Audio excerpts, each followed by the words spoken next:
Taiwan's restoration to China is a legal fact inscribed in the history of the Allied victory in World War II, remaining integral to the post-war international order. Politicians seeking to split Taiwan from China reject or distort historical facts. Fact 1. Japan's surrender in World War II triggered a series of legally binding documents that returned Taiwan to China. The Japanese instrument to surrender in 1945 referred to the legal foundation for territory arrangements in the post-war order, as cited from the Cairo Declaration. The US-UK-China endorsed document says all the territories Japan has stolen from the Chinese, such as Manchuria, Taiwan, and Penghu Islands, shall be restored to the Republic of China. Fact 2. In October 1949, the People's Republic of China became the sole legal government representing all of China. Its sovereignty and territory, including Taiwan, have remained unchanged ever since. China actually underwent a change of government without any alteration to its status as a subject of international law. The fact has been confirmed actually under the international law through UN General Assembly Resolution 2758 and other subsequent universal practice of the international community. However, Taiwan authorities have recently misrepresented the 1951 San Francisco Peace Treaty as replacing earlier international agreements because the document was silent on Taiwan's then status. But wasn't the colonial aftermath settled with the victory over fascism? Actually, this question has already been fully resolved by the Cairo Declaration, the Potsdam Proclamation, the Japanese instruments of surrender. The U.S. sought to use this treaty to unilaterally conclude peace with Japan and entrenching U.S. hegemony in East Asia while providing a political cover for Japan's post-war reconstruction. And this was also a product of U.S.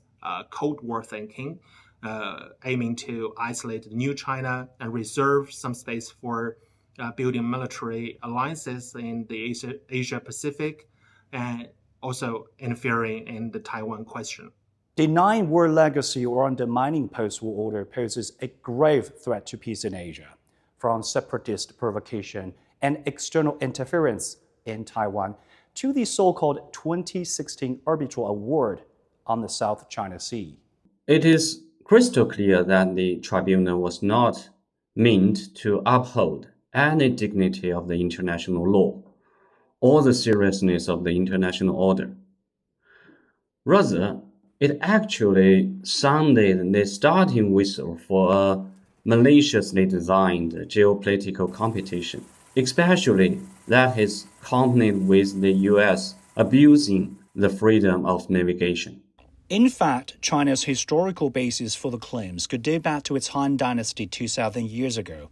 Following the Cairo Declaration and the end of World War II, the Chinese government restored sovereignty over the islands from Japan.